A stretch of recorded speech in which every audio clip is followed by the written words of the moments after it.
Basta hindi pa ako nakapag-ayos. Yun yung problema ko. Kaya ano, hindi muna ako magkakamera. Okay lang? Ay, wala namang choice eh, no?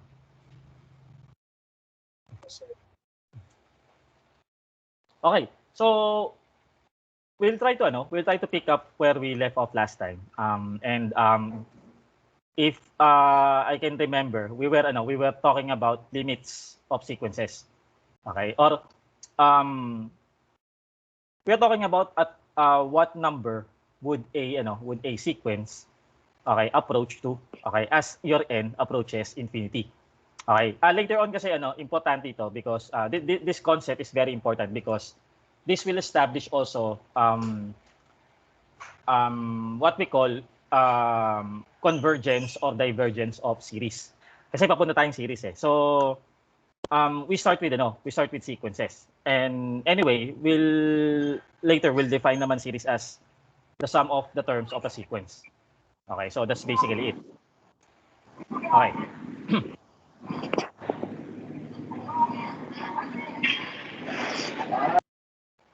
Okay. So let us just have some short discussion about the properties of the limits of the sequences, which basically is also is also applicable or is also derived from the properties of limits of functions. Okay. So how did we specify these properties in terms of functions? Kung maalala niyo sa if you can recall from your calculus course before, you have studied the properties of limits, okay, of or how limits operate, okay, on certain operations, okay, or how they behave on certain operations. And since basically our sequences are functions themselves, yun nga lang, they're not continuous functions. I'll emphasize it later on. Okay. But nevertheless, the properties of limits also apply to and carry over to sequences. Okay, so that is why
sir.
Hello, class. Nadidinig ako?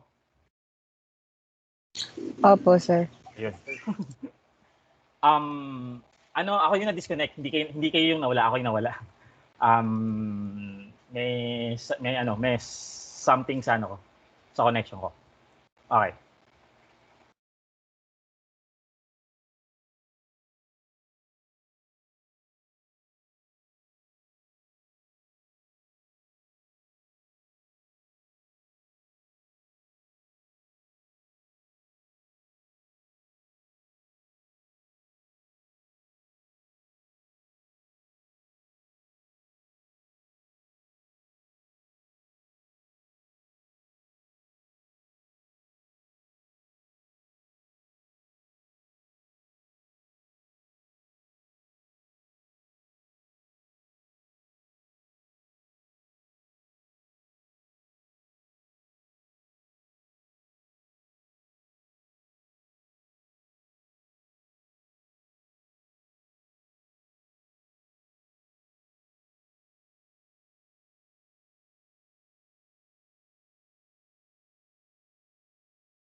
Hello, class.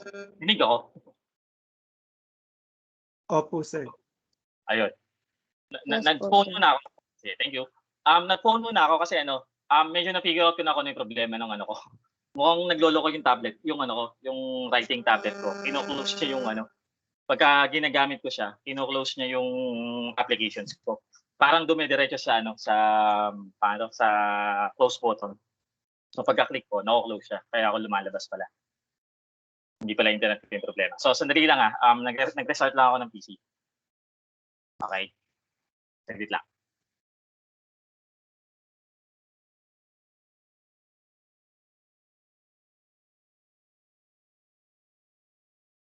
Medyo natetense ako kasi dito.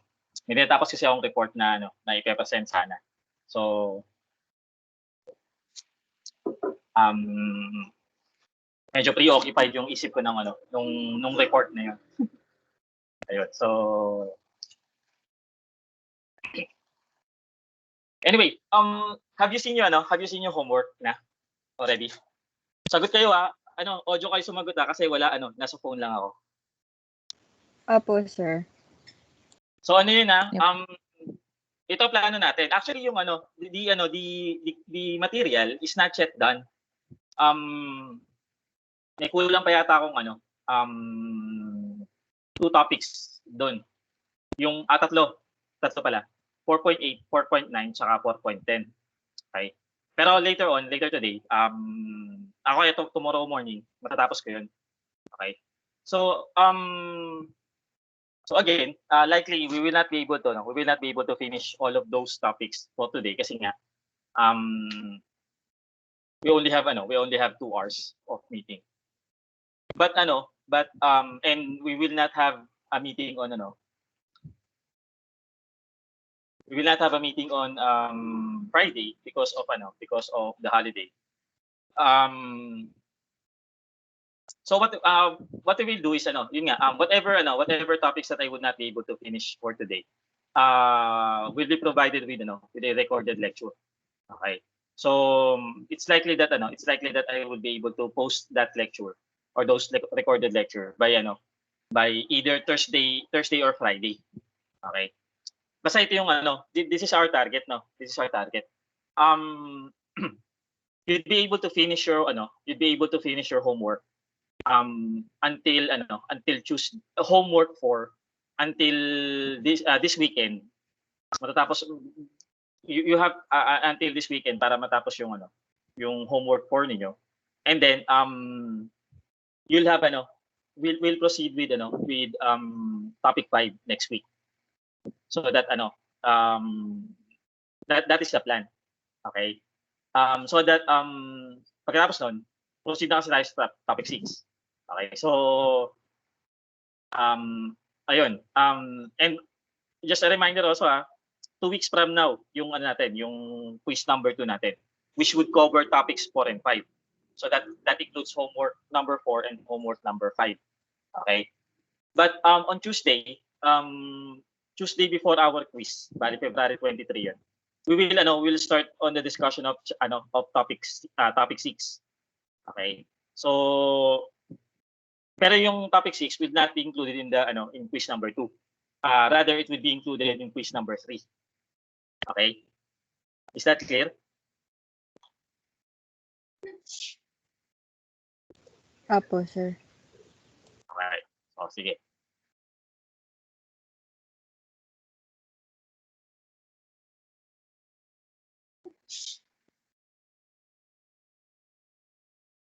So, aware ba kayo kung anong week na tayo ng calendar natin?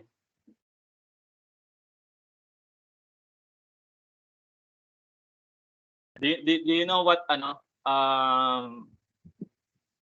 anong week na tayo sa school calendar natin?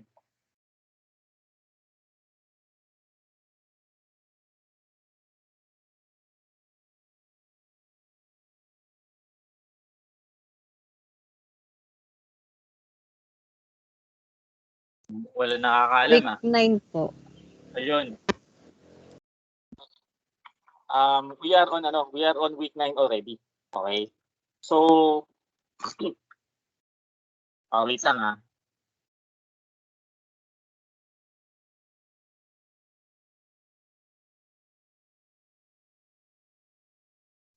Ayun, nag-disconnect lang ako sa phone. Dinig niyo ako? Opo, Yes sir. po. Okay, so yan, nasa PC na ako. Okay. So as I was saying, we are already on week 9 of our school calendar. That means week 9, week 10, week 11, week 12. Yun na lang yung lecture natin. Yung lecture weeks natin. So that's 4 weeks, including this week. Tapos after nun, final exams na. So in 5 weeks, you will have your final exams. Tapos na tayo ng second term. Okay. So, akala nyo parang ganun lang. Matatapos na yung term natin. Okay? Pero marami sa inyo are still not yet turning in their homeworks. Okay? So, eto ha, medyo maratambakan na kayo ng trabaho nito kasi yung mga kasunod na linggo nito, we will have halos mga sunod-sunod na mga topics na, of course, sunod-sunod na mga homeworks. Okay? Pinoproject ko na you have still 4 homeworks to go. Ang nakikita ko kasi parang every week magkakaroon tayo ng bagong topic. So every week meron kayong homework. So including that homework 4. So meron kayong homework 4, 5, 6, 7. Okay? And possibly 8. Okay? Baka umabot tayo ng 8. Baka lang pero nakikita ko hanggang 7 tayo. Okay? So again, as much as possible, you do try to finish up your mga pending tasks na. Okay? And wala pa dyan yung sa laboratory natin. Okay? Mamaya pag-usapan yung sa laboratory. Okay. So, kita niyo yung screen ko?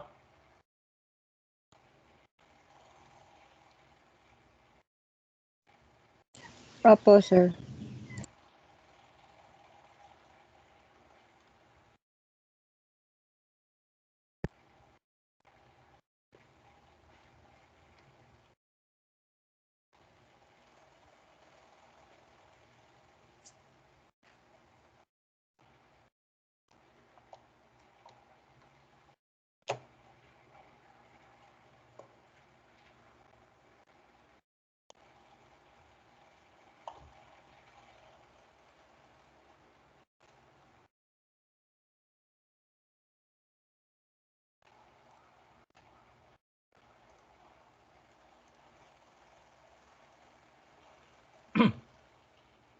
Okay. So, okay tayo?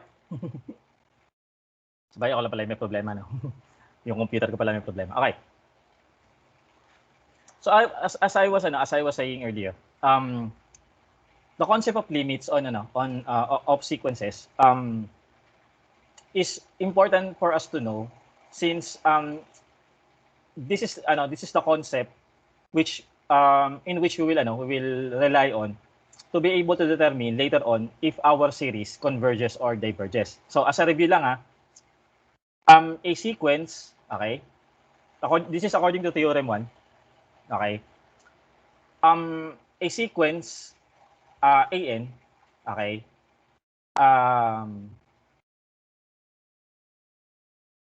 Okay, a sequence AN is said to be convergent, okay? Okay. If there exists a number L, okay, which is the limit of the nth term of your sequence. Okay? So, if we evaluate this limit, okay, and it turns out that that limit is a finite number, okay, then we can say that our sequence is convergent. Okay? Otherwise, it is what the sequence is what we call a divergent sequence. Okay. Ano ba yung konsepto ng convergent at saka ng divergent series? Okay. I mean sequence. A sequence that is convergent, okay, has its term, okay. Try to approach a certain limit, okay. It tries to approach a certain value of L, a certain number of L plus or minus some very, very small number. Okay, so parang if you can if you would try to plot the values of your your n term, okay, with respect to n. Okay. Your term, okay, actually approaches a certain value of L, okay? It approaches a certain value or number, okay? Plus or minus some small number. Teka, may graph nga pala ako nito. Naalala ko. Ayun. Ay, sabi. Ako may graph ako nito eh. Ayun, to. Ito pala. So, these are the values of your n term, okay? For various values of n, okay? And as you can see, these values tend to approach, okay? Tend to approach a certain number L, okay? But of course, we will not be able to make sure that the final value, okay, that the n that the value of that of that n term is actually equal to L. Okay? Lalagyan natin siya ng konting tolerance. Okay? But this tolerance is very, very, very, very small. Okay? Very small talaga yan. Actually, that tolerance approaches 0. Okay? So that, essentially, our n term approaches the number L. Okay? Now, yun yung gusto nating malaman. Okay? Kung ang sequence natin is something like this one. Okay? Is something like is a number that would actually approach a certain value. Okay? Which we were able to see dun sa sa example number 2 natin. Okay? Nag-generate ako ng nito, di ba? Ng Excel file para dito. Tama? Apo, sir. Okay, so nakita natin that this n term actually approaches the number e. Okay? So we say that this sequence, okay, is convergent. Okay? So yun yung definition ng convergence at saka divergence. Okay. Ay, ng convergence. Pero later on, makakita tayo ng mga cases na that your series would actually diverge. So makita natin kung ano yung behavior niya over time. Over large values of n. Okay. Meron pa pala ako isang I would like to point out something here. You see this graph? Okay, burahin natin yung mga ginawa nating mark. Okay, each dot, okay, represents a value of your an. For example, this one represents your a1. Okay, this represents your a2. This represents your a3. Na-guess nyo?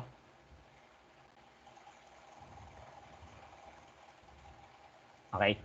As you can see, ito yun. Kaya ito naging A1 kasi, okay? At that point, your n is 1. Okay? Ito naman, this is A2 because at this point, your n is 2. Okay? Now, do you observe something odd in this graph? May ano ba kayo? May comment ba kayo na parang may kakaiba sa graph na to? Which you might not be really familiar with yet.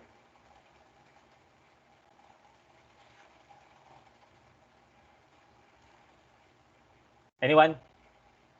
May i-comment ba kayo sa graph na parang hindi ganito yung mga graphs na nakikita ko before? These are not the graphs that I am seeing before.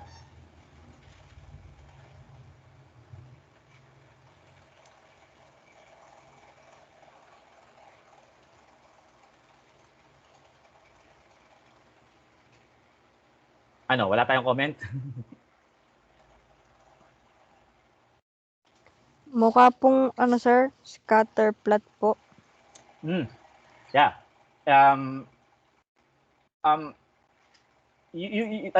Miss Cordova called this a scatter plot, okay? But i-correct natin. While the presentation looks like a scatter plot, okay, because you can only see dots, okay, this is not exactly a scatter plot, no. A scatter plot kasi is a una kasi ito sequential to, which means that this you graph this according to this one, according to the to increasing n. So sequential siya. Ang scatter plot kasi hindi.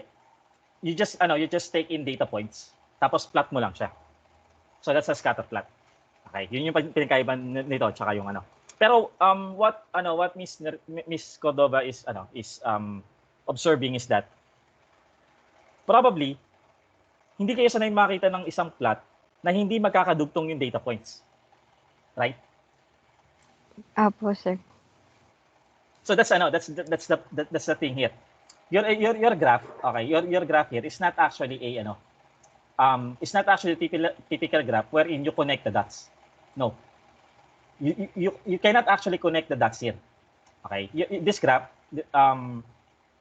or this data, okay, or this presentation of your data is not really something that needs to have its data points connected.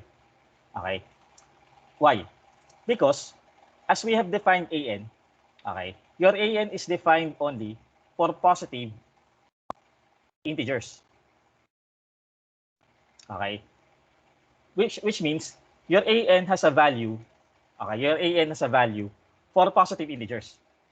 For example, meron kang for n equals 1, okay, you have you can compute for A1. Kaya meron kang data point. For n equals 2, mali sinulat ko. For n equals 1, okay, you can compute for a value. Let's call it A1. Okay? So, kaya may A1 ka dito. Okay? For n equals 2, you have a value of A2. Kaya meron kang data point dito for A2. Is that clear?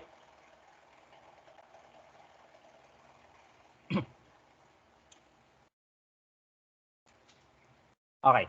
Now, the important point here that you have to remember is that since this AN is defined only for positive integers, you cannot compute a value of your sequence if n is not an integer. Say for example, n is 1.5. Okay? If n is 1.5, you cannot compute your AN. Because again, we emphasize that AN is defined only for positive integers. So, ano ngayon yun? Ano ngayon yung implication nun? It means that if I connect this kasi ang implication kasi if I connect, for example, these 2 points. Okay. If I connect, for example, this and this point na hindi ko magawa. Para yan. Okay. If I connect those 2 points, that would mean there is a value for example, for this one. Okay? There is a value between 1 and 2. Pag kinonect ko yan with a solid line. Okay? Which is incorrect. Okay? So that is why graphs like this, when we graph the terms of your sequence, okay, when we graph the terms of your sequence, we don't really connect those plots. Okay? I mean those data points. Because we are suggesting that by not connecting these 2 points, okay, we are suggesting that your AN doesn't have a value in between 1 and 2. Okay? It doesn't have a value in between 1 and 2. It only has a value on 1 and on 2. Okay? But it doesn't have any value in between 1 and 2. That's why we don't connect them. Okay? Is that understood?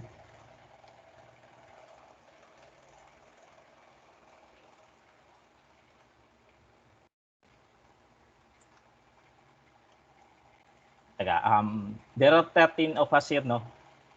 Maraming hindi umattend ngayong araw na to, ah. Bakit kaya? Okay. So ito kung gagawin niyo to sa MATLAB, should you perform this in MATLAB. Okay? And you would like to present a data that is like this, okay, wherein it is only defined for integer values of n, okay, and not for non-integers, okay. You use the command stem, okay. Kasi pag plot ang ginamit nyo, okay, if you use plot, pagdudugtongin niyo yung data points na yan. Okay, your MATLAB would connect these data points if you use plot. Okay. So instead of using plot, the plot command, use stem. Remember activity 1?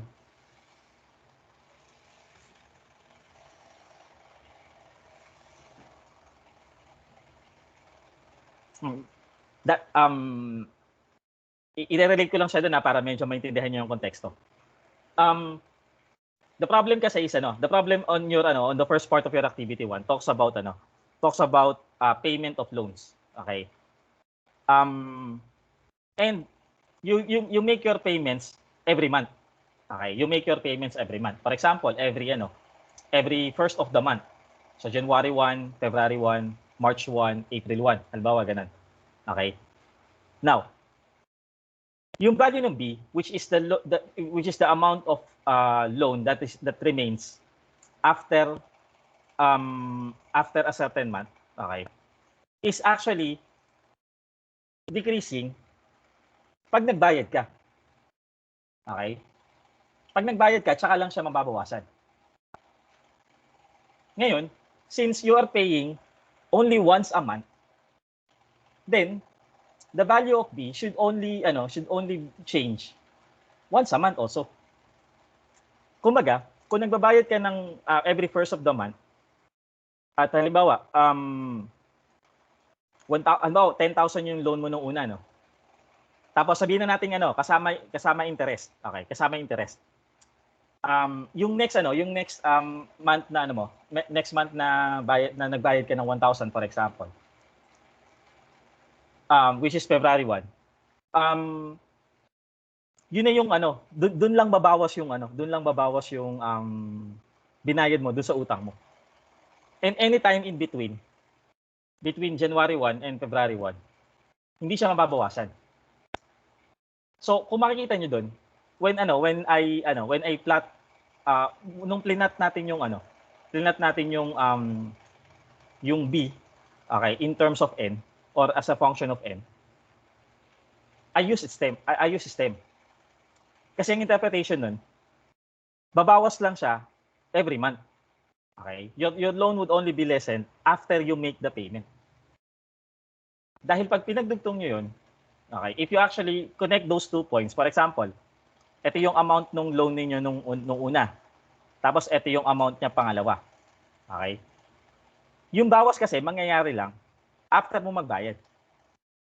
Pag pinagdugtong mo kasi yung dalawang yan, ang ibig sabihin yan, every second bumabawas yung utang mo. Ibig sabihin, every second nagbabayad ka din. You get my point?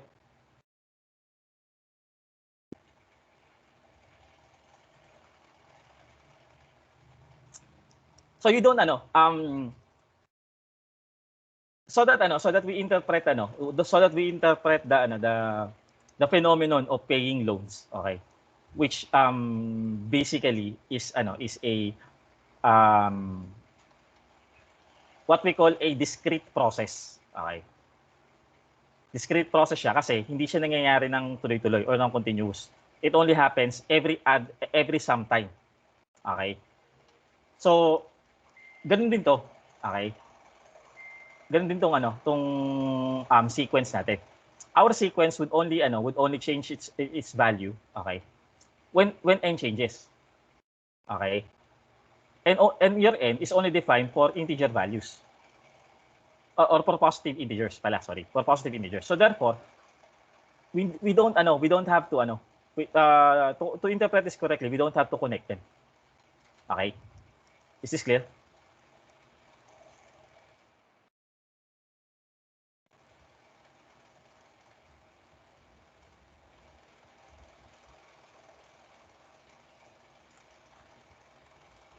Okay. So ayun. So that is why ganun yung graph nun. So You might be weird, baka weird sa inyo yung ganung graph, pero there are engineering phenomena, processes, systems that has that can be described by those kinds of graphs. Okay? So ayun. So here we present the properties of your limits for of your sequences. Okay, in which again this is based on these properties are actually based on on the properties of limits on continuous functions. Okay, but even if your an and bn are not continuous, again hindi yan continuous. Okay, these are not continuous continuous functions. Okay, and even though yun nga an and bn are not continuous, these properties still apply.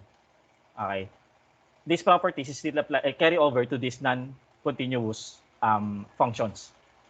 So familiar sa inyo yung if you take the limit of the sum of two functions, you get the sum of their limits. Okay? If you have if you're taking the limit of a constant multiplied to a function or to a sequence, okay? That essentially means that you have to evaluate the limit of an, which is L. Okay, and then multiply that with the scaling factor, which is C. Okay, so these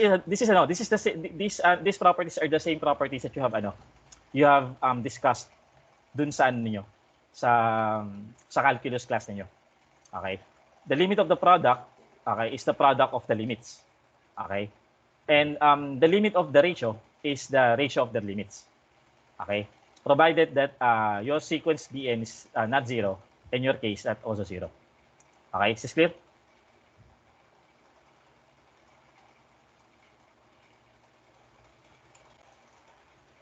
And also, since we are talking about limits, I really hope that you still remember those methods that you use in order to evaluate limits, especially when n or when your independent variable approaches infinity. Naalala niyo pa ba?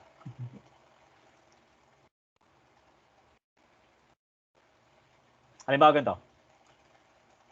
What's the limit of x squared over x cubed plus 2x plus 1 as x approaches infinity? How do you evaluate this one?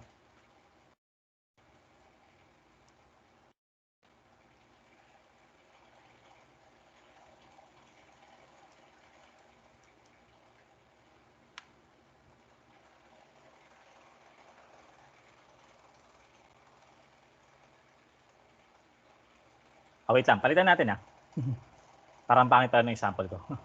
Gawin natin 3x to the 4th kasi hindi niya makukuha yung yung ipo-point ko mamaya.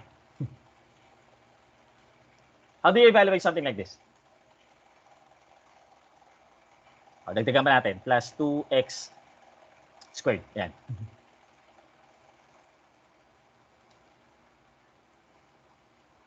Do you remember how to evaluate limits like this?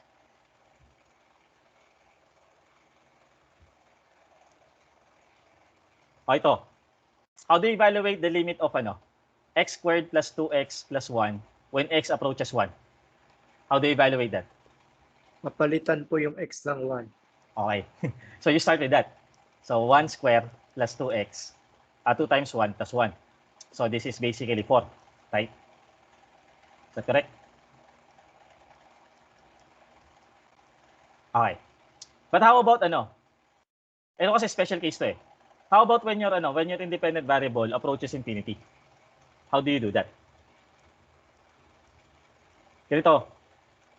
Actually, the substitution would actually work in the same manner.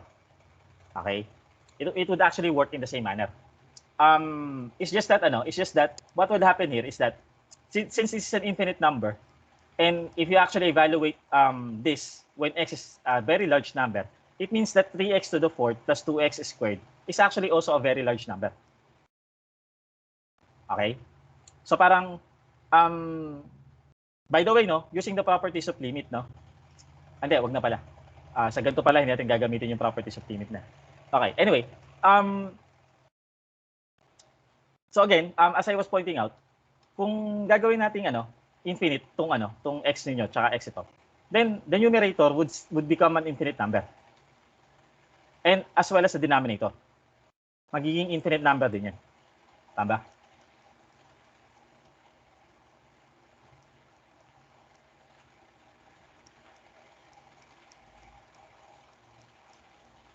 Wait lang. Tama ba? Tama ba yung yung assertion ko?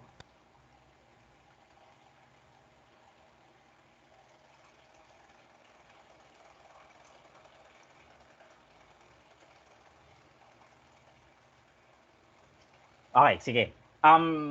Mr. Lapos asked, di ba po undefined yung infinity over infinity? Okay. 4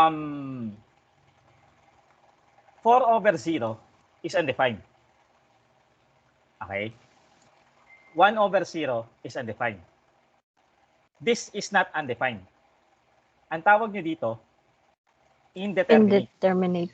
Yun. Sir, yung po bang limit nung given na function nyo is 3?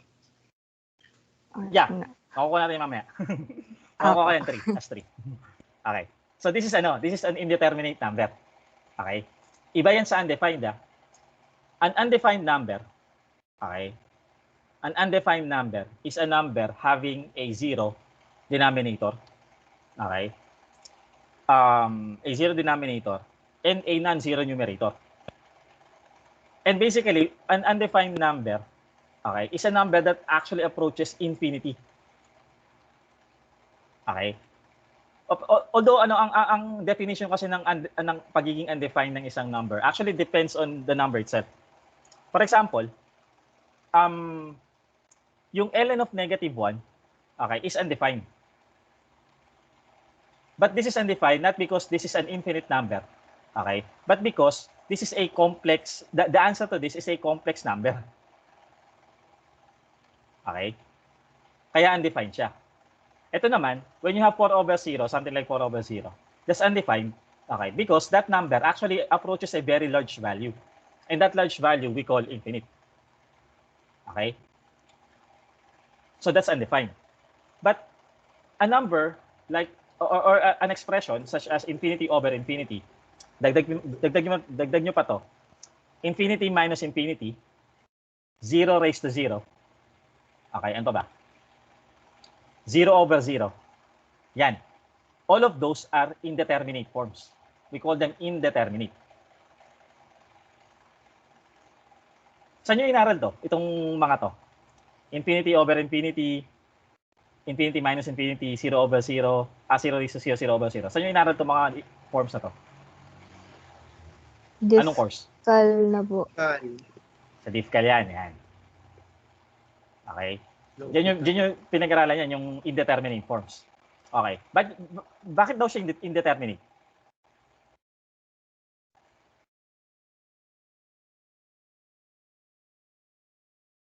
Did someone explain to you bakit siya indeterminate?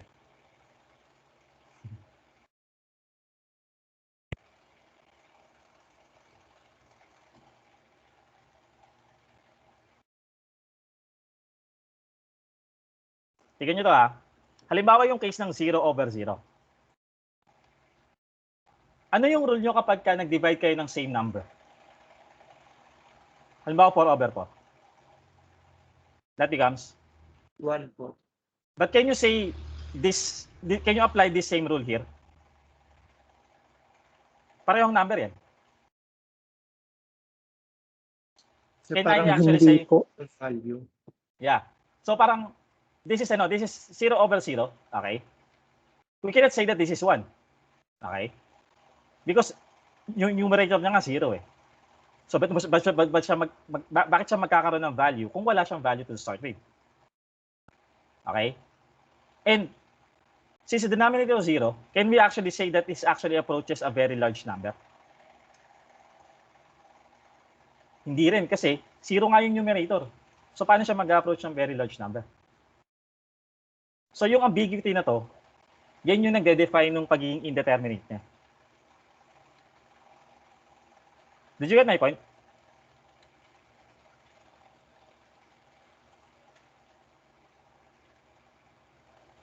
tignan niyo yung ano, yung infinity minus infinity. Gawan niyo ng ano yan, gawan niyo ng thinking yan.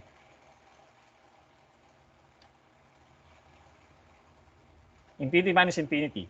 Pag sinutra ko ang dalawang parehong number, dapat 0 yan. Tama?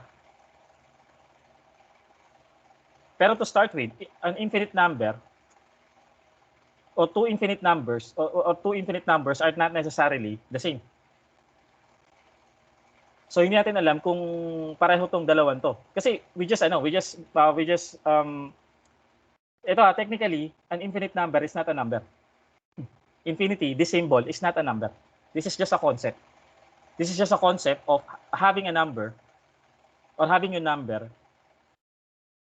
attaining a very large value. But that large value is not really something that is known. Kaya infinity minus infinity will not really be 0. Okay, kaya tawag sa mga yan kasi yung mga sagot kasi niyan are ambiguous, kaya tawag sa kanila indeterminate. Is this clear?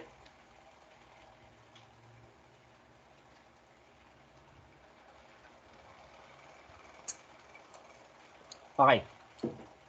Ano ngayon ang rule nyo pag mag-evaluate kayo ng limit kapag nag-indeterminate form siya?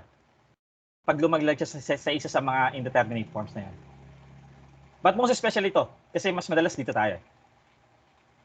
Ano yung rule nyo para ma-evaluate yung limit nito? L'Hopital's. Yun. Gagamitin natin siya ng L'Hopital's rule. Okay? So how do we apply L'Hopital's rule here?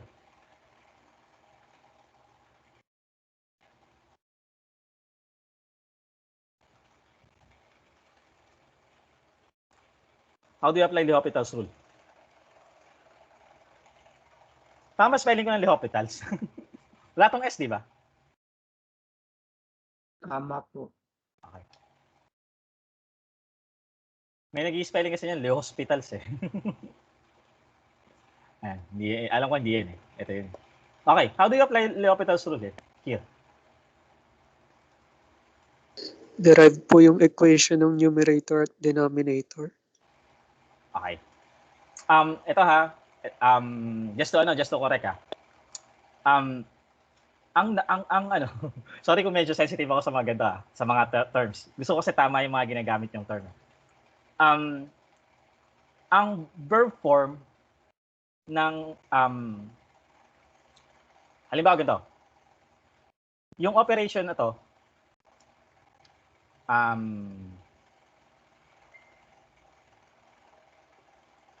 ayan. Yung operation na to is called differentiation. Okay? The operation is called differentiation. The answer to the differentiation operation is a derivative. Okay? Parang itong operation na to ay anong tawag sa operation na to?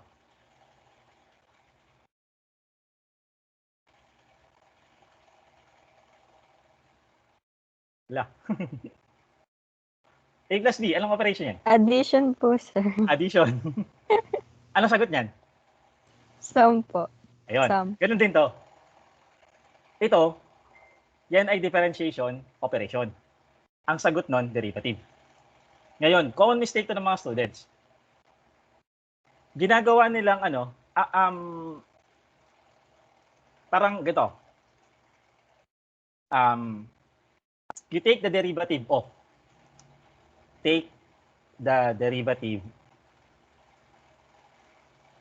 of, say, f of x.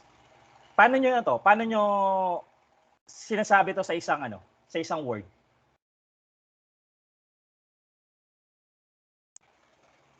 Differentiate. Yon. Differentiate.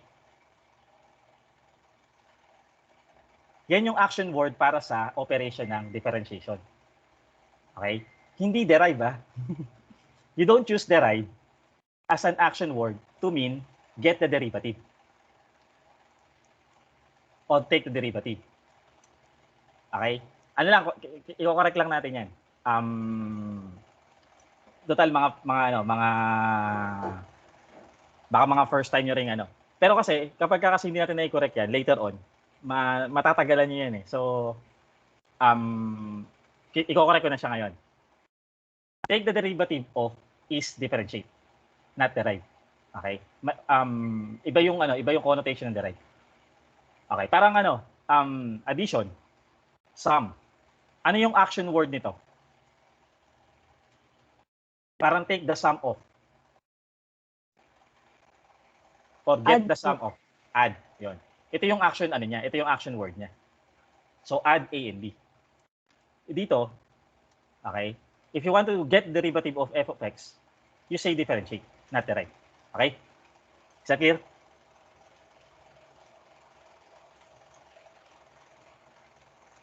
Okay. Maliit na bagay. Okay, maliit na bagay. Pero ito tatandaan nyo. Pag hindi nyo may tama yung maliliit na bagay, hindi nyo may tatama yung mas malalaking bagay. Yan ang tatandaan nyo lagi. Ha? Okay. So as Mr. Garrido suggested, we have to differentiate the numerator and the denominator separately. We have to differentiate. To apply L'Hopital's rule, we have to differentiate the numerator and the denominator separately, not as a whole. Separate yung differentiation ng numerator at ng denominator. So we have the limit of 12 x cubed. Marunong ba ako mag-differentiate? Tama ba? Plus 4x. Tama? Over 3x as 3x squared plus 2 plus 0 as x approaches infinity. And then try again. Okay? Then try again. Kaso ganun pa rin eh. Mag-i-determinate pa rin siya. So we can reapply L'Hopital's rule ulit. Okay? By differentiating the numerator and denominator separately. So we have, ilan to? 36 x squared plus 4 divided by 6x plus 2. We take the limit that of as x approaches infinity. 6x na lang po, sir. Ayaw nga pala, sorry. Sabi sa inyo, hindi na marunong mag-derivative eh.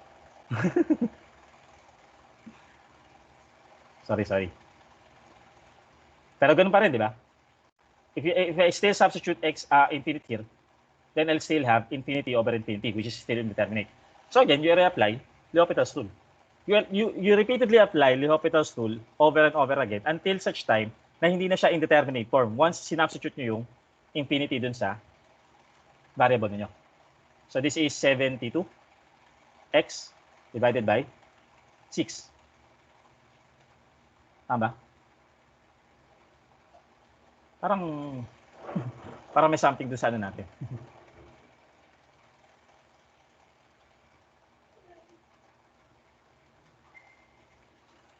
Ilan to? So, still, this is infinite, no? So, it seems parang dito ngayon, hindi na may apply yung L'Hopital's rule kasi magsisiro na to eh. Okay? So, it seems that yung L'Hopital's rule would actually not apply here.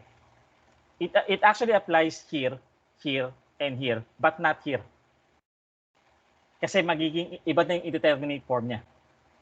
So therefore, we will not be able to proceed further. So how do we solve this? Okay. Ang second plan of attack natin is ganito.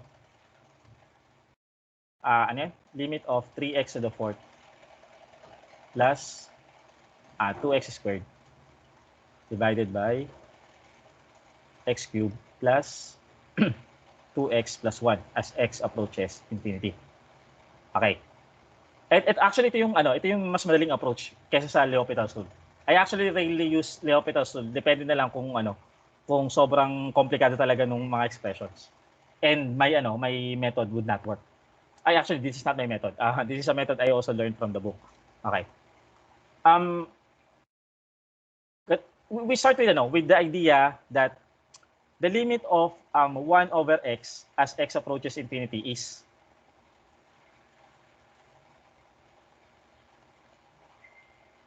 Zero po.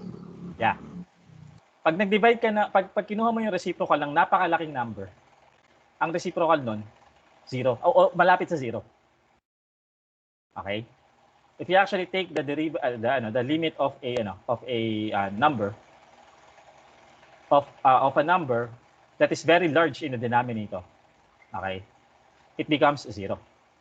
So ang gawin natin is, since polynomial naman itong expression natin, polynomial numerator at polynomial denominator, we can actually translate this or rewrite this in a form na merong ganito. Like for example, I can actually multiply this with 1 over x to the fourth, the numerator and the denominator. Okay? So that what would happen? Magiging ano siya? 3x to the fourth times 1 over x to the fourth is simply 3. Tama?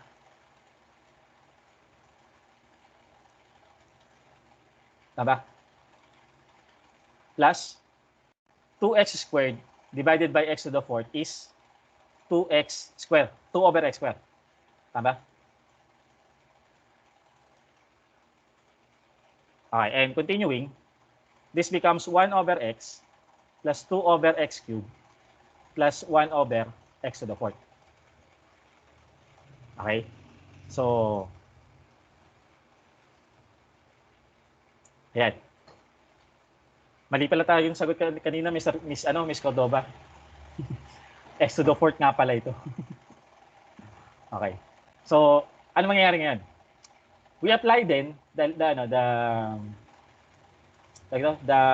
properties of the limit. Okay, first, by writing this as the limit of 3 plus 2 over x squared as x approaches infinity over 1 over x plus 2 over x cubed plus 1 over x to the fourth. Okay, yung limit niyan as x approaches infinity. Again, the limit of the ratio of two functions is equal to the ratio of their limits. Okay? Tapos ito, sum ito. So we will simply have this as the limit of 3 as x approaches infinity plus the limit of 2 over x squared as x approaches infinity divided by the limit of 1 over x as x approaches infinity plus the limit of 2 over x cubed as x approaches infinity plus 1 over x plus the limit of 1 over x to the fourth plus as x approaches infinity. So alam natin ngayon, ito is 0. Ano value nito? 3 po. This is 3, okay? This is 0. This is 0. And this is 0. So lalabas sa natin is 3 over 0. So which is infinite nga. Okay. Nagets kung paano siya i-evaluate ng paano mag-evaluate ng limit ng ganito. Actually dito pa pala sa L'Hopital's rule, pag ito nilagay niyo pala infinity dito, magiging infinite din pala talaga to. So tama, mag-agree nga yung results niya. Okay. Maliwanag to?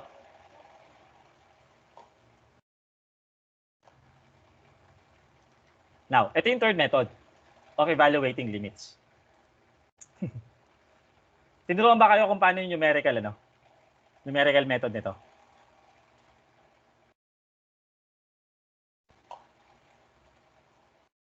Gawin natin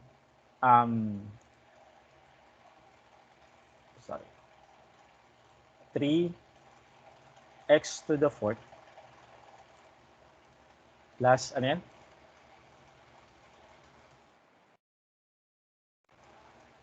Plus 2x squared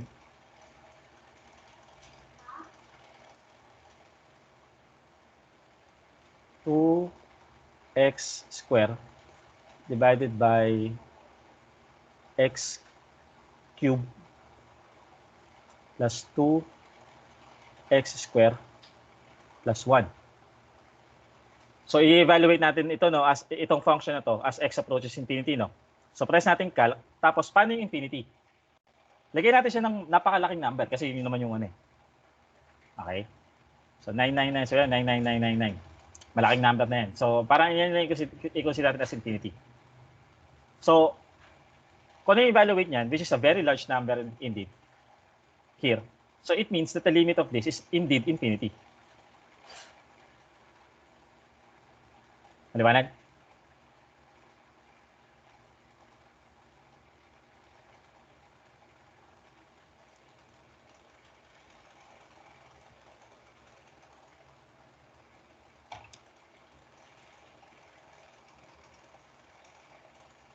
Halimbawa ito, para mas makita nyo. Halimbawa, x squared plus 1 over 3x squared plus 1 over x squared plus 2x squared plus x. Yung limit niyan as x approaches infinity. Okay, tingnan nyo ito Using yung second method na ginamit ko, this is basically the limit of since x square yung pinakamalaki dito sa numerator, pinakamalaking power ng x, I'll divide the numerator denominator by x square. So this becomes 3 plus 1 over x square divided by 2 plus 1 over x. Tama ba?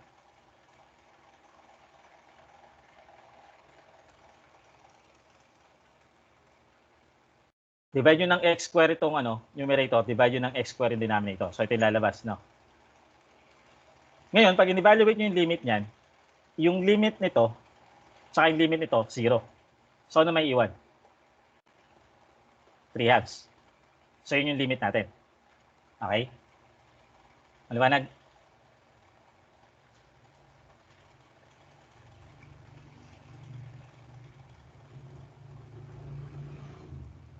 Again, ang ginawa natin dito, ito yung expansion na to. So hindi ko na lang pinakita dito kasi yun din naman lalabas. Okay. Check nyo sa calculator. Ano yan? 3x square plus 1 over 2x square plus x. Calculate natin yan for a very large number. Lalabas 3/2. Okay. So, is this clear?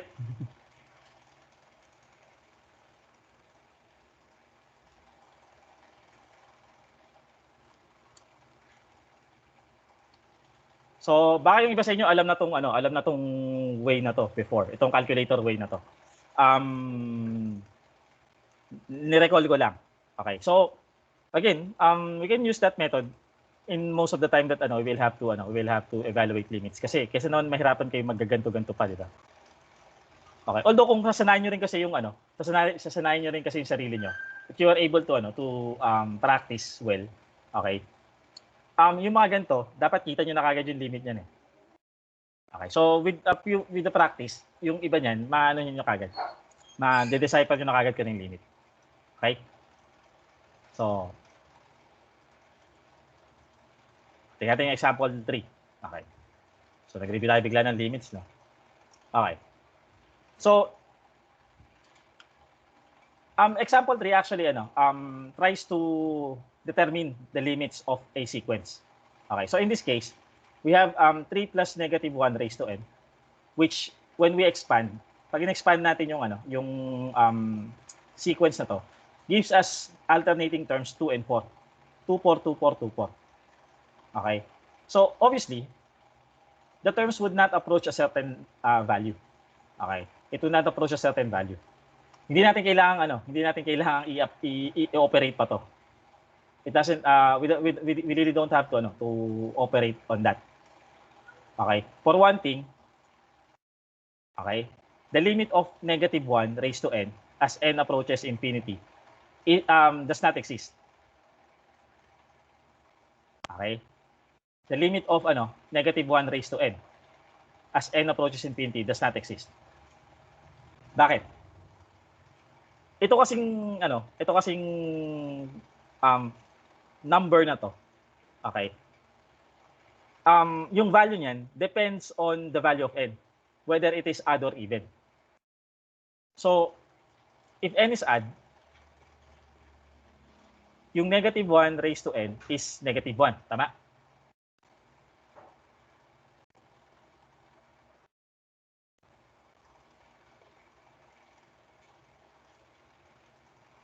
Tama? If n is odd, halimbawa 3. So negative 1 raised to 3 is negative 1. Okay? Is that clear?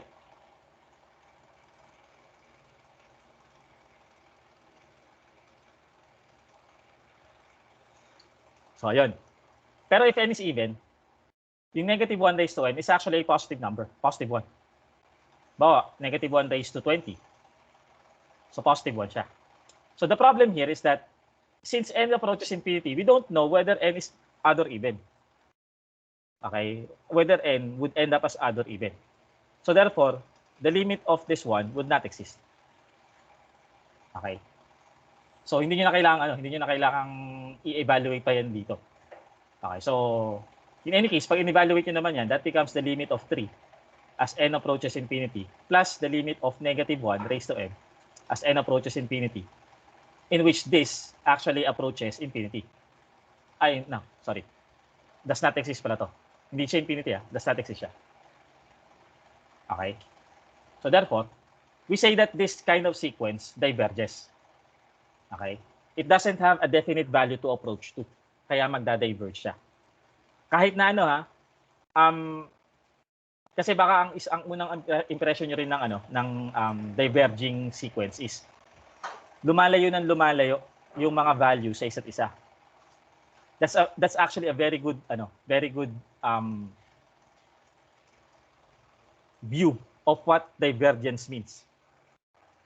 Sa sa common na usage, ano ba ibig sabihin ng divergence? Hiwalay po, sir. Hiwalay. Kuha nga tayo ng definition sa internet.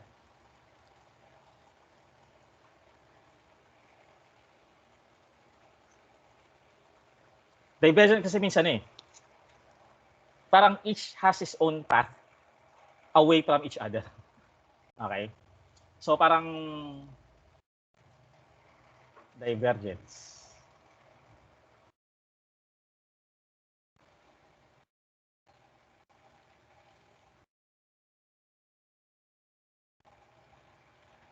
Ito yung mga synonyms niya. Separation, dividing, parting, forking. Forking means maghihiwalay. Yung parang sa fork. 'Di ba ang fork parang meron siyang iisa siya nung una pero naghiwalay siya sa 4. Ganun yung fork nyo. So forking yung tawag doon. Branching, okay, division. That's divergence. Okay? So, a very good illustration of a diverging sequence is a sequence that has its terms grow erratically far apart. Pero we also consider sequences that oscillate or that alternate between values such as 2, 4, 2, 4, 2, 4, 2, 4, and so on to be divergent also. Okay? Is that clear?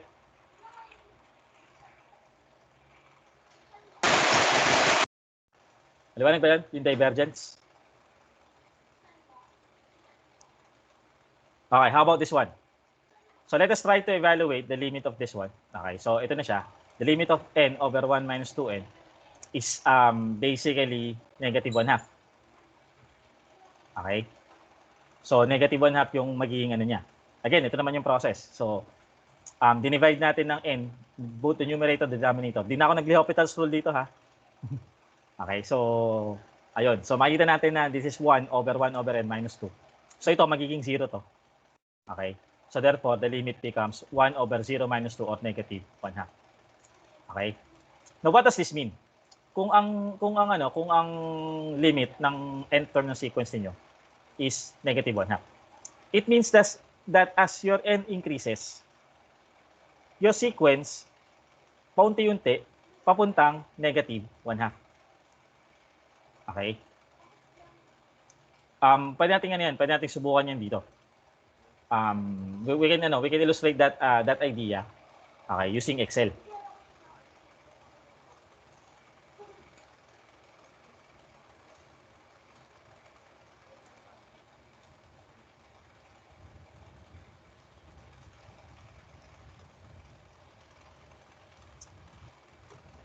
Teka lang, so far ba may questions kayo?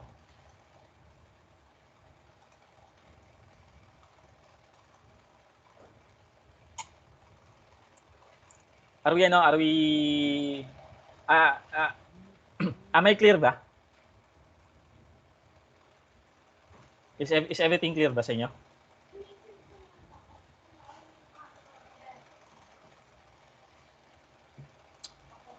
Okay. So, ito yung N, no? Tapos ito yung Bn. Ano yung formula ng Bn? That's N. Ayun. Bn is N over 1 minus 2N. So, since ito yung cell natin na magko-contain ng N. So, this is, lagyan natin ng parenthesis. So, this is, this cell, okay? This cell, divided by, parenthesis ulit, 1 minus 2 times, again, this cell, which represents your N. Okay? So, lagyan natin ito ng numbers na 1, 2, and so on. Okay? So, lagyan natin na yung sequence ng numbers. Hanggang, sabihin natin 37. Okay? Now, if you actually apply that formula to the cell below it, pansinin nyo na yung value nung Bn nyo. Okay? Increase pa natin ng konti. Tagal naman pala mag-converge nito.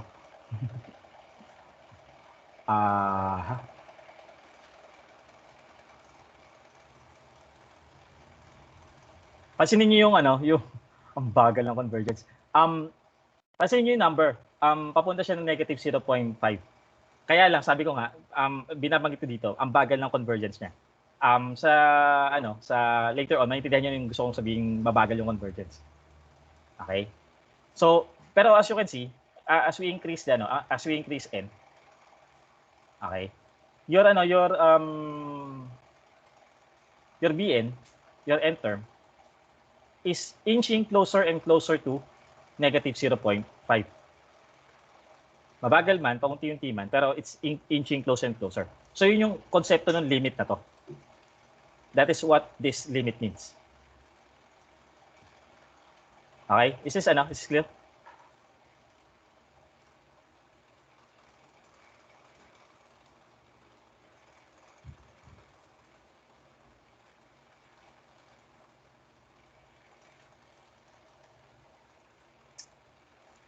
Okay. Example 4. How do we show that this sequence converges? Okay. So we can show that this sequence converges by evaluating the limit of an for n approaches infinity, which is the limit of n squared over 2 raised to n minus 1 as n approaches infinity. So dito, hindi na ngayon mag-a-apply yung hindi ngayon mag-a-apply yung method na ginamit natin kanina kasi hindi na polynomial tong yung denominator niya. Exponential na siya. So hindi mag-a-apply yung ginagamit kong method kanina. So dito nga natin ipapasok yung L'Hopital's rule. Okay? So we apply L'Hopital's rule here by o kung gusto niyo mag-calculator na lang tayo. baka mas mabilis. Okay. So ito, calculator na lang natin. This is n squared, okay, over 2 raised to n minus 1. Then substitute natin napakalaking n number, infinity. That becomes, math error. So ayaw din ng calculator. So sige, magle-L'Hopital's rule talaga tayo. Oh, wait. Bawasan natin yung mga 5-9 lang. Baka ayaw talaga niya. Okay, so ayaw ng calculator. Pag ayaw ng calculator, L'Hopital's rule tayo. So the derivative of the numerator is 2n. Ano yung derivative ng 2 raised to n?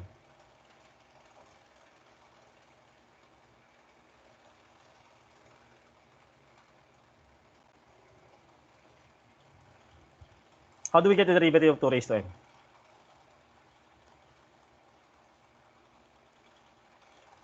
Kung e raised to n sa okay lang eh. Kasi the derivative of e raised to n with respect to n is e raised to n. Kaso 2 raised to n to. So, paano kaya to? Ibababa po yung n, tapos kakopy yung 2, tapos po lalagyan ng minus 1 ng naka-raise na n po. Ano tawag dito? Ano to ha? Exponential ano to ha? Exponential form to ha. Yung sinasabi nyo, hindi yun rule ng exponential. Yung ibababa yung n, tapos gagawin ganito. Hindi ito yung rule para sa exponential ha. Rule to para sa power. Para yan Yun sa po ano, yung, n squared. ano sir, yung may ln AU. Di ba? Ayun, actually yung kay Mr. Lapus yun yung tama. Okay? Yung 2 raised to x times ln of ln of 2. Okay? Pero ganito gawin nyo para mag-convert na lang kayo ng base. Okay, convert nyo na lang ng yung 2 raised to n, convert nyo ng ng expression sa e raised to n. So paano natin ko-convert yan? How do we convert bases basta logarithms? Parang ganito. Let us let 2 raised to n equals x. Okay? Tapos kung natin yung logarithm nito. Pero base e. So yung logarithm niya in base e. Okay? Logarithm nito.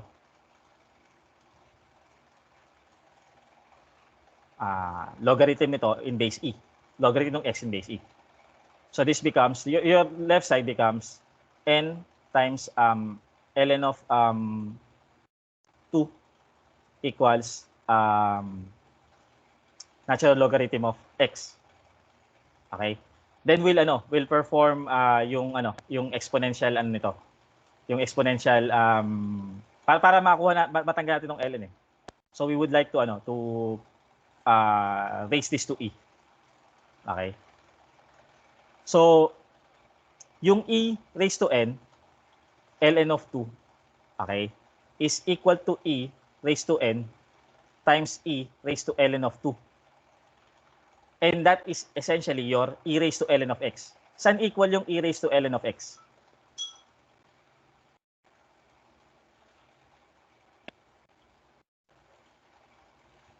Properties ng logarithm. X po. Equal yan sa x. Tama. So this is equal to x. And this is e raised to n times e raised to ln of 2. Saan equal yung e raised to ln of 2?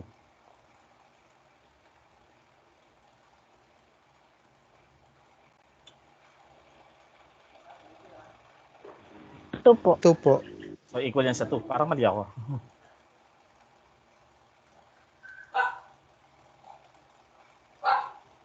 Parang may mali dito.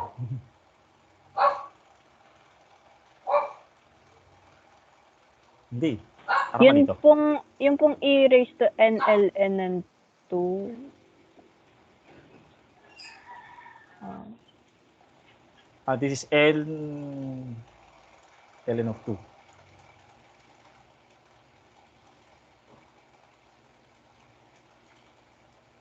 Parang nawala ako. Dun po sir sa x equals e raised to n ln ng 2. Ano po? Yung pong e raised to n times e raised to ln ng 2 ay e raised to n plus ln ng 2. Mali pala tong property ko. Opo, yung Mali pala tong property. property ko. Sorry. Mali pala tong property ko. Sorry. This is e raised to ln of 2, no? Hindi ko pala pwedeng gawin. Hindi pala sila plus. Okay, sorry. ln po ng 2 raised to n. Or this is e raised to ln of 2 is to n. Babalik lang ako sa dati. Nga po, wait lang. Hala, nakalimutan ko na rin mag-convert ng base. May ratio na din na dinidivide dun eh. Sagipin tayo ni Google. Logarithm base conversion.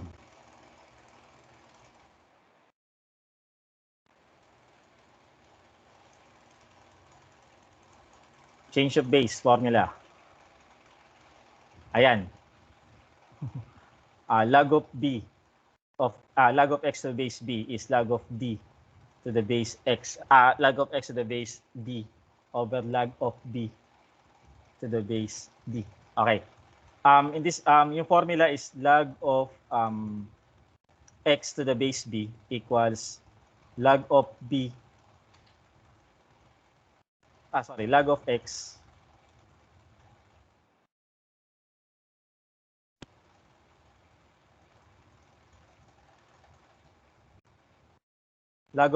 to the base d over log of b to the base d. So, kalimutan ko pa ang derive to.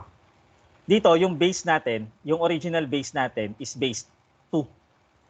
Okay, gusto natin siya gawing base e. Okay, para lumabas dito, ano siya? Para lumabas dito, maging e raised to x siya. Okay. Wait lang, parang mali.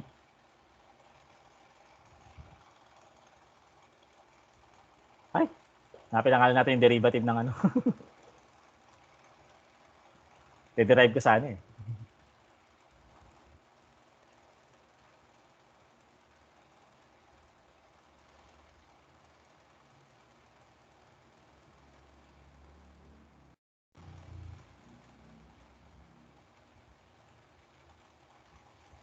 Yan ang maganda sa ano, yan ang maganda sa online class.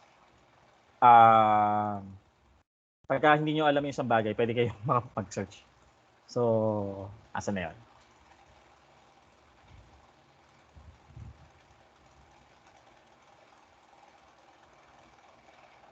Ito.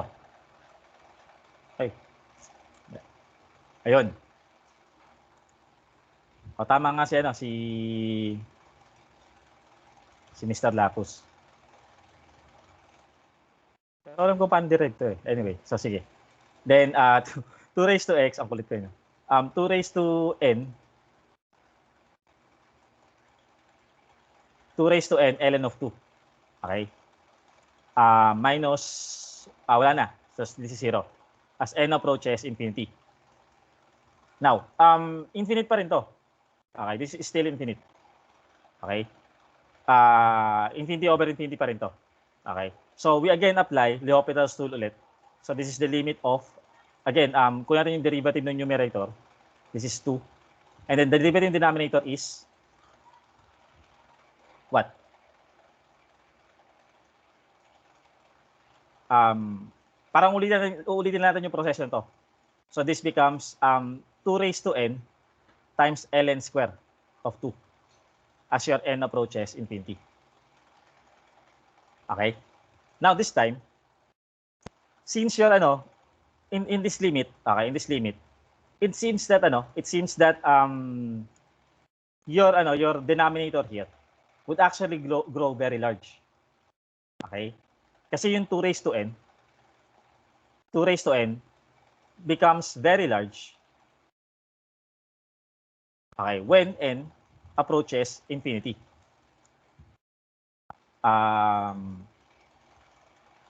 Ito tsura niyan eh.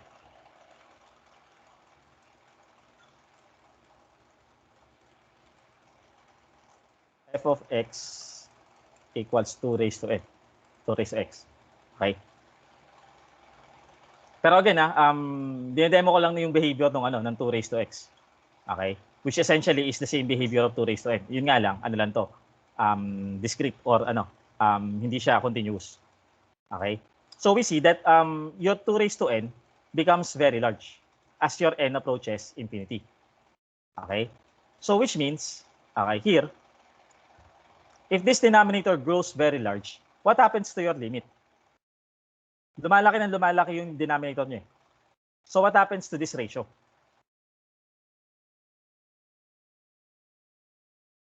Ano mangyayari sa ratio na yun? Kung lumalaki ng lumalaki yung denominator niyo.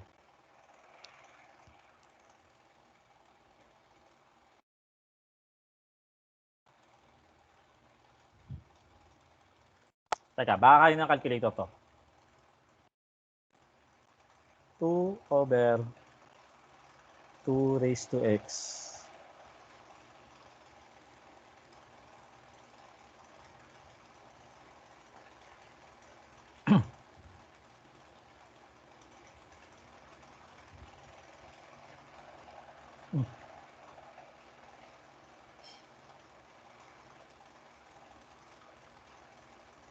Ayaw pa rin niya. Sige. Oh, ano mangyayari kapag yung denominator nito lumalaki ng lumalaki?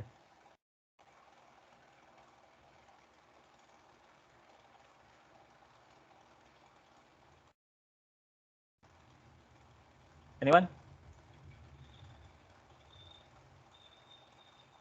Halimbawa, tingnan nyo to. 2 over 99.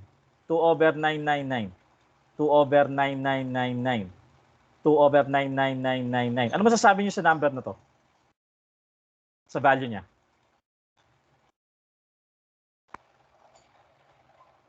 Palaki ba yan o paliit?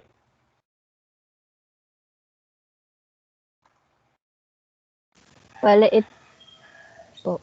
Maliit. Oh, palit yan. Kasi lumalaki yung denominator niya. As your denominator gets larger, for a constant numerator, lumilit yung number ninyo. Okay. Magiging Eventually, magiging 0. 0 yan. Okay. Eventually, magiging 0 yan. Kapag yung n nyo sufficiently very large na, this number becomes very small, approaching 0. Okay? So we see that the limit of our sequence is 0. So anong conclusion natin? Yung series converges. Okay? Yung series converges. Okay? And its final value or its end term value approaches 0 as n approaches infinity. Okay? So yes, it is converging. Okay, and the limit here is equal to 0. Is that clear?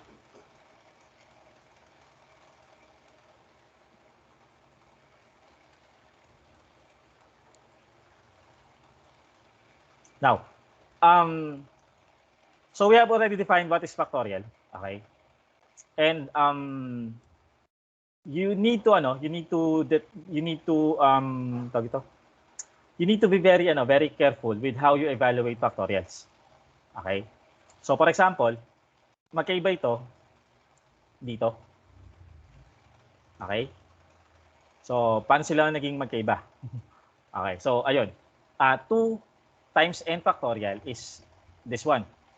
So it means you have n factorial and then yung sagot ng n factorial nyo, multiply nyo ng 2. Ito hindi.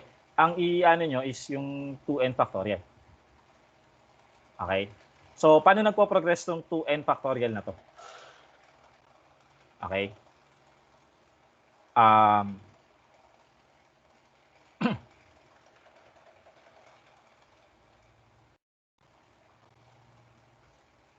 Sige.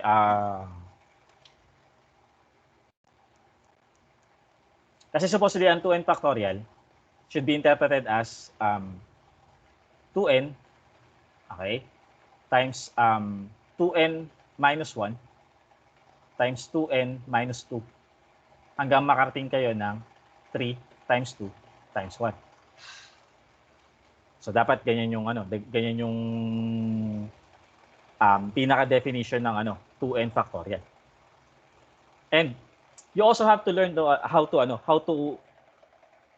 ang kasi dito is that later on you will be dealing with sequences and series that is defined in terms of a general term. Pero kailangan nyo magkaroon ng conclusion depende dun sa binibigay ng term sa inyo. Halimbawa ganito. Kailangan nyo matutong mag-operate ng, for example, what is n factorial divided by n plus 1 factorial? Paano natin i-operate yan?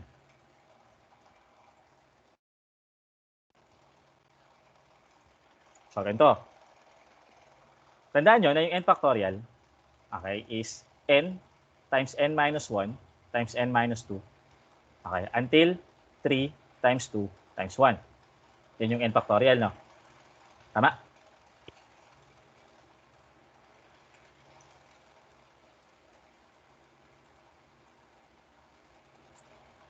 Tayo na lang, Miss Cordoba, magkausap yata.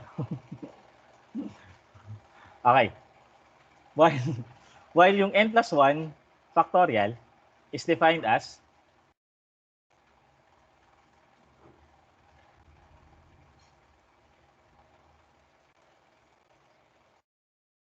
as what?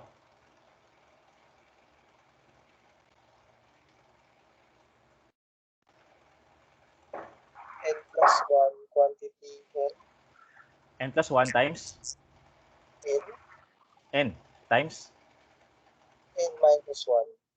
okay, until makaping kayo ng 3 times 1, 3 times 2 times 1. Okay? Tama? So that, pag dinivide nyo yan, okay, ben, pag dinivide nyo yung dalawang number na yan, okay, what would happen? Okay, as you can see, itong mga factors na to, at saka itong mga factors na to, pareho silang nag-a-appear, both in the numerator and in the denominator. Tama? Yes, Both of them appear in the numerator and denominator. So what do we do with them? They would cancel each other out para maging 1. So magiging 1 yan. So essentially, yung n factorial over n plus 1 factorial ninyo is essentially 1 over n plus 1. Yung ganyang mga operations ang kailangan yung matutunan with the factorial. So dapat maintindihan, kasi for the next 2 topics, this topic at saka sa next topic sa topic 5, we will be dealing with that kind of operation. Because as it turns out, yung ilan sa mga series na aaralin natin, okay, or ilan sa mga series na aaralin natin, it turns out that it generates something more of a factorial.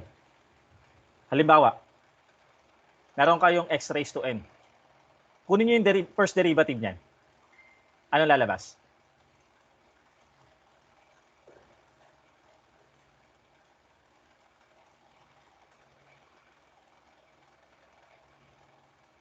Anong magiging derivative nito?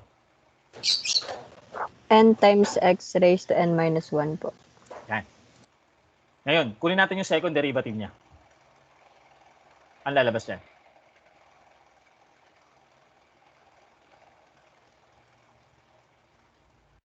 Kunin natin yung derivative ng n times x raised to n minus 1. Di ba lalabas dyan n times n minus 1 times x raised to n minus 2? Tama ba? Apo, sir. Tapos kunin nyo ulit yung derivative nito. Ang lalabas yan is n times n minus 1 times n minus 2 times x raised to n minus 3. That's the third derivative. Tama? Nakikita nyo to? Yung pattern na yan? Pag yan, binuon yung nth derivative. Okay? Oh, sorry. Nth derivative ng x raised to n.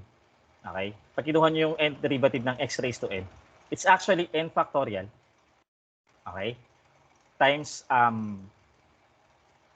x raised to n minus kung ilang order to. Kasi kung second order, minus 1. Ay, sorry. Kung first derivative, minus 1 siya. Kung second derivative, minus 2. Kung third derivative, minus 3. So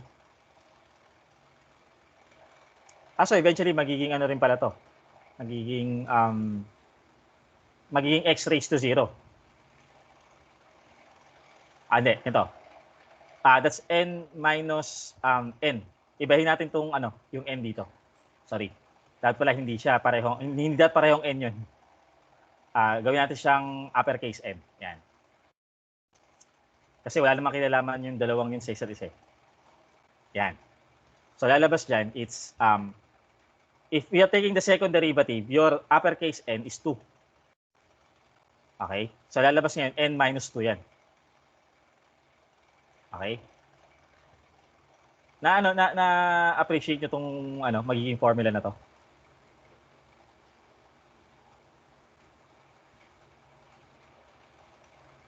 Actually, may ratio pa yan dito eh. Kasi hindi naman buong factorial to eh. Okay, this is not a whole factorial. So may ibabawas pa tayong mga terms dyan. Okay, so but in any case, most of the operations that we will be dealing with in the evaluation of Z series later on actually makes use of the factorial in a very wide manner. Malawak yung gamit ng factorial sa ganitong study. Okay? So that is why kailangan alam din natin kung paano mag-operate nito. Okay? So, ayun. 3 o'clock na kasi. Ayan, kinabahan na ako. Kasi, ayun. May konti may ipe-present ako. Anyway, so we will continue on this. Pero sa recorded lecture ko na siya itutuloy. Okay? So, sa recorded lecture, paano ba? Sige, sisimulan ko dito sa Theorem 3. Pero dapat, sige, diyan ko sisimulan kasi diyan tayo natapos eh. So, diyan ko sisimulan. Tapos, we will, I will discuss this until dun sa, actually 10 topics yan eh. Okay, yung topic po ninyo has 10 topics. At 10 lessons pala. Okay, it has 10 lessons. So, tatapusin natin yan. And, yung nasa laboratory nyo, activity 4, is actually covered here in lesson 4.7. Okay. So, ano yung nasa activity niyo sa 4? Activity 4 niyo. Some of those materials are actually covered here. Okay. So, kaya magsasalubong yan, yung activity 4 niyo tsaka tong lesson 4.7. Okay. So, yun. Tingin nila ng konting time, no? Doon sa mga students sa laboratory. Ang tawag dito. This coming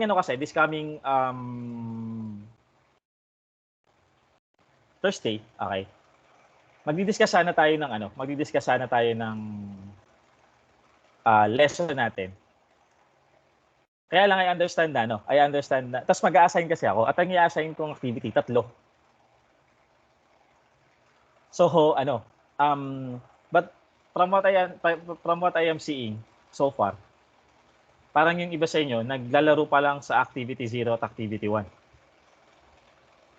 So, makakahabol kaya tayo?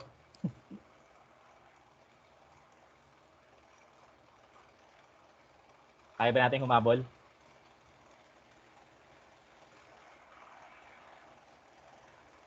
Sir, yung ano Dito, pong i-discuss sa lab, sir? Ang i-discuss ang next lesson kasi natin sa lab is dapat mag-linear algebra muna tayo. Kaya lang parang naisip ko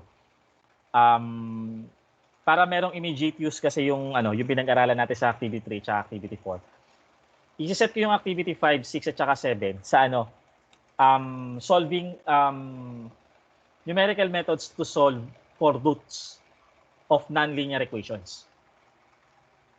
So, yun yung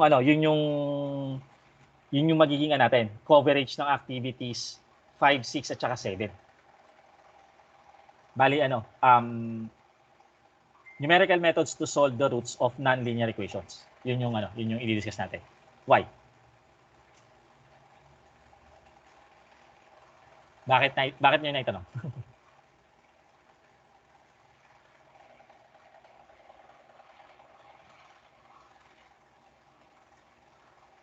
Ayun, hindi niya na ako biniligan. Hindi kasi ang iniisip ko naman kasi is ganito. I'll continue with the assigning of the activity. Pero ano ba? I-record ko na lang yung discussion. Ganun. Para hindi na tayo mag-meeting sa Thursday. And meron kayong additional time to do your work. Gusto niyo bang ganun?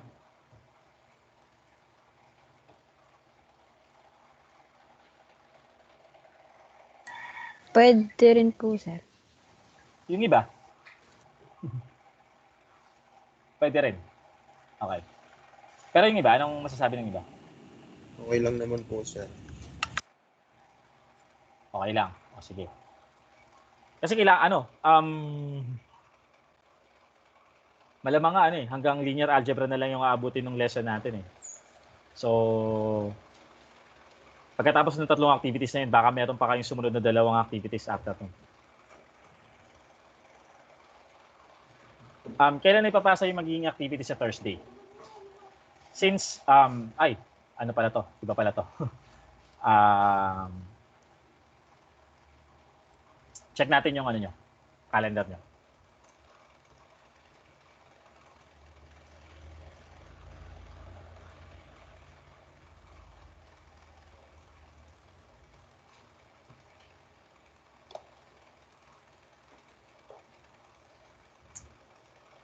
March 8.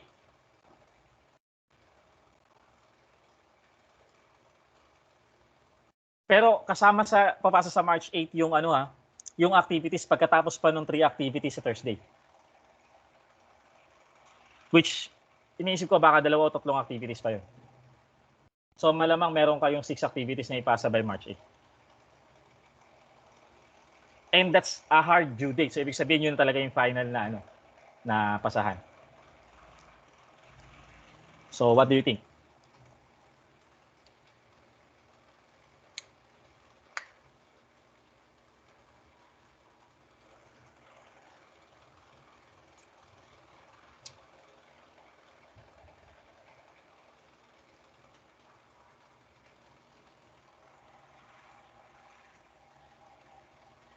Sige, mukhang hindi pa kayo makakapag-decide, no? Baka mahirap pa naman kasi mag-decide para sa part ninyo. Okay, so, probably katulad ng ginawa nyo dun sa sa pagpapa-extend ng activities ninyo. You may also want to talk it among yourselves. Tapos sabihin nyo na ako kung ano yung consensus ng klase. Okay? Yan na lang. Yan lang, no? Decide sa class kung ano yung gusto niyo mangyari. Whether we will have to meet on Thursday to discuss activities 5, 6, and 7. Okay. Or you may prefer na recorded na lang. Although kung i-record ko kasi siya, hindi ko siya may bibigay sa inyo kagad sa sa Thursday. Kasi medyo rin yun eh. Baka sa Thursday ko kasi siya i-record. Yung mismong klase ninyo, doon ako magre-record. So, kaya na lang. Siguro? Decide sa class, sabihin nyo ako by Thursday kung ano yung decision nyo. No, yun na lang.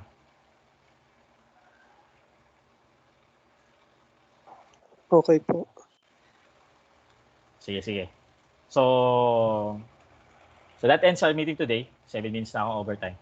Pasensya na sa konting technical problems. Okay, medyo na-tense din talaga ako. Lalo na ako kinakabahan ngayon. Anyway, we will not have a meeting on Friday because of and yun, naka-assign naman na sa inyo yung work niyo by Friday. Yung recorded lecture abang-abangan niyo lang Thursday, Friday, Saturday, mga ganun. Okay. So basta target natin matapos niyo yung may capability kayo matapos yung homework 4 niyo by next week. Okay? By the end of this week pala. Okay? So medyo habol tayo ng mga activities natin at mga trabaho natin na. Okay? Okay po, sir.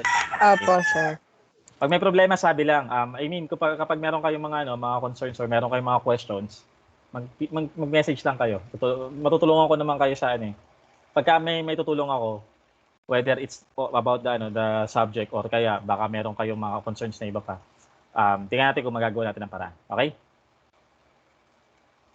Okay po, sir. Apo, Sige. sir. Tara na. Late na kayo sa klase nyo susunod yata. Thank you, sir. Sige. Thank you din. Salamat Thank you po. po. Thank you, Salamat sir. po. Sige.